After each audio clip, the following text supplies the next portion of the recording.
results that were going to be read today on Capitol Hill, something that he cannot do, something that Pence was quite clear today he does not have the authority to do. And Kristen, it's Lester. As you talk about these calls for the president to be more forceful in his condemnation of all this, who is he listening to right now? We know he's been huddled around a group that have been encouraging him to continue to fight the election, but is there anyone in his immediate orbit who might be pointing him in that direction? Well, we know that among the people he has spoken to today and who have been advising him most closely, his chief of staff, of course, Mark Meadows, and then his family members, Ivanka Trump, one of the people who he listens to most closely, Jared Kushner, another one. And so we know that he has been speaking with these people, but the question is, will he listen to his family members? Will he listen to his top aides? And so far he has not. So far he has, again, put forward this very mixed messaging, reiterated some of his very heated rhetoric, and at the same time trying to urge peace, saying that we're the party of law and order. Right. Law and order. Today, there was a real effort to try to get the president to view today and what was supposed to happen on Capitol Hill, which was the reading of the Electoral College votes and then the declaration of President-elect Joe Biden as the next president of the United States. The president's aides and allies are trying to get him to see this day as really his last stand, as the last airing of his grievances. One person telling me privately, look, we understand this process and we understand the reality. Joe Biden's going to be the next president. And so there is an effort behind the scenes here to get the president to, if he's not going to concede publicly, at least to accept that and to try to move forward with his next steps. What will that look like? He has talked about a potential run for himself in 2024, but it's just not clear what his next steps are, what his off-ramp is here at the White House. All right, Kristen, thanks very much. We've seen these pictures of people occupying some of these offices, and Pete, there have been various descriptions of how do you characterize these folks? Some have called them terrorists. The police have called them rioters.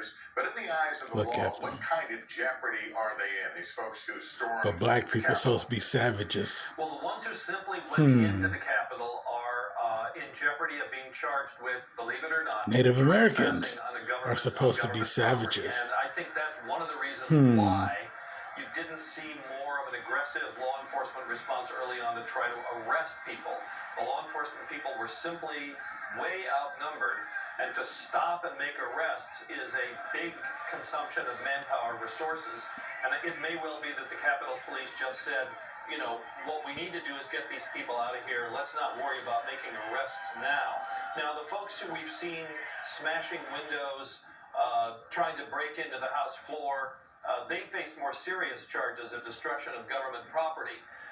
And my guess is They're all going to get a slap on the wrist. The government will be going through the vast numbers of still pictures of these, the ones that we've been seeing all day, the ones that exist from Capitol security cameras as well, and trying to get those people identified and arrested.